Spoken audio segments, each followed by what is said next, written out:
Side pressure from autocrats.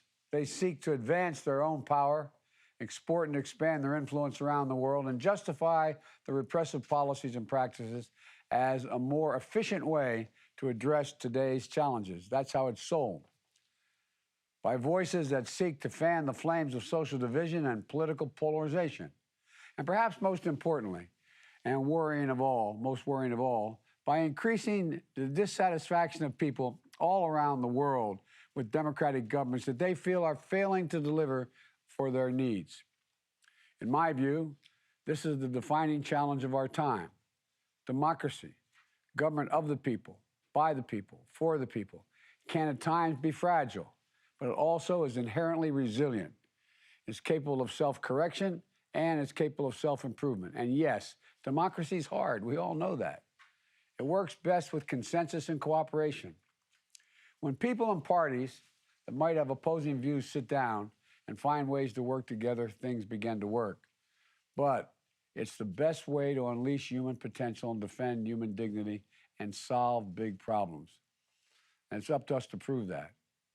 Democracies are not all the same. We don't agree on everything, all of us in this meeting today. But the choices we make together are going to define, in my view, the course of our shared future for generations to come. And as a global community for democracy, we have to stand up for the values that unite us.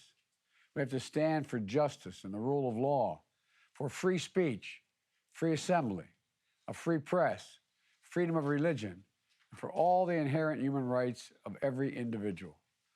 My late friend, Congressman John Lewis, was a great champion of American democracy and for civil rights around the world, learning from and gaining inspiration from other great leaders like Gandhi and Mandela.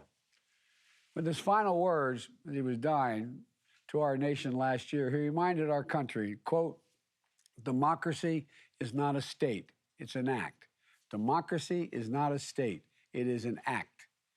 So over the next 2 days, we're bringing together leaders from more than 100 governments alongside activists, trade unionists, and other members of civil society, leading experts and researchers and representatives from the business community, not to assert that any one of our democracies is perfect or has all the answers, but to lock arms and reaffirm our shared commitment to make our democracies better, to share ideas and learn from each other, and to make concrete commitments of how to strengthen our own democracies and push back on authoritarianism, fight corruption, promote and protect human rights of people everywhere, to act.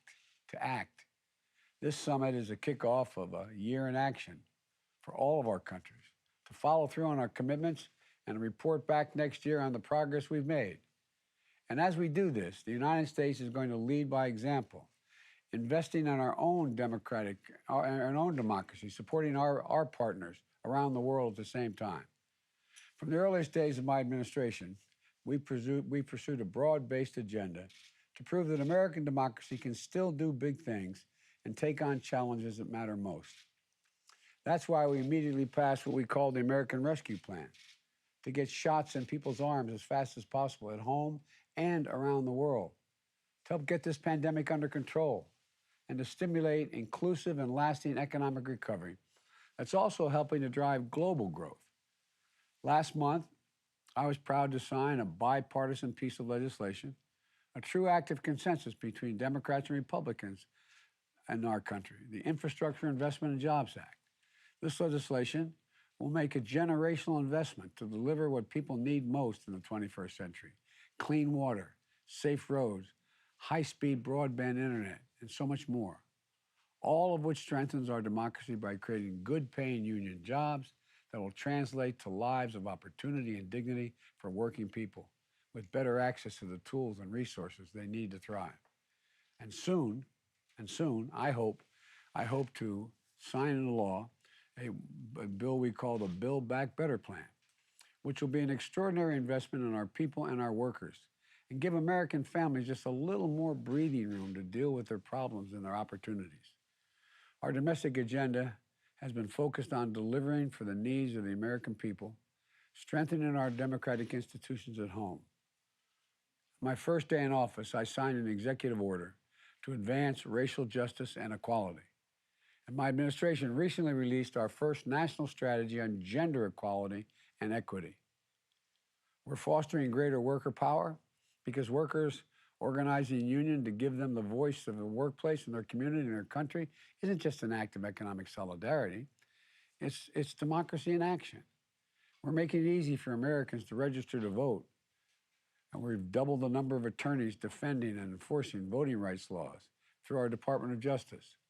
And my administration is going to keep fighting to pass two critical pieces of legislation that will shore up the very foundation of American democracy: the sacred right of every person to make their voice heard through free, fair, and secure elections. We need to enact what we call the Freedom to Vote Act and the John Lewis Voting Right Advancement Act to prevent voting discrimination, provide baselines for accessing the ballot box, and ensure the will of the voters is upheld, and so much more. We should be making it easy for people to vote, not harder. And that's going to remain a priority for my administration until we get it done. Inaction is not an option. And as we continue to work at home to bring the United States closer to what we call a more perfect union, we're doubling down on our engagement with and support of democracies around the world.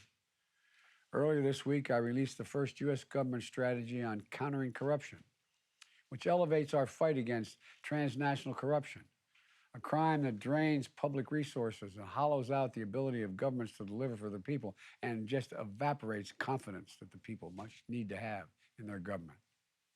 The strategy includes working with other partners, all of you around the world, to improve transparency, hold corrupt actors accountable, reduce their ability to use the United States international financial system to hide assets and to launder money.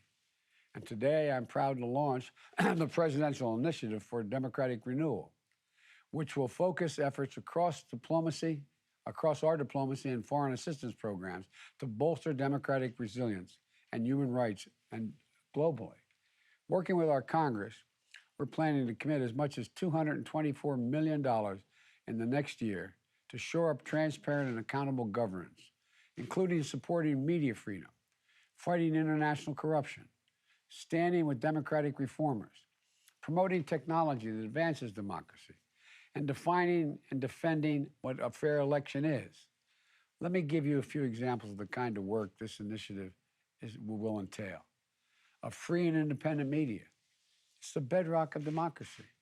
It's how publics stay informed and how governments are held accountable. And around the world, press freedom is under threat. So we're committing critical seed money to launch a new multilateral effort of our International Fund for Public Interest Media to sustain independent media around the world. And through our USAID, we're going to be standing up a new defamation defense fund for journalists to help protect investigative journalists against nuisance lawsuits designed to prevent them from doing their work, their vital work around the world.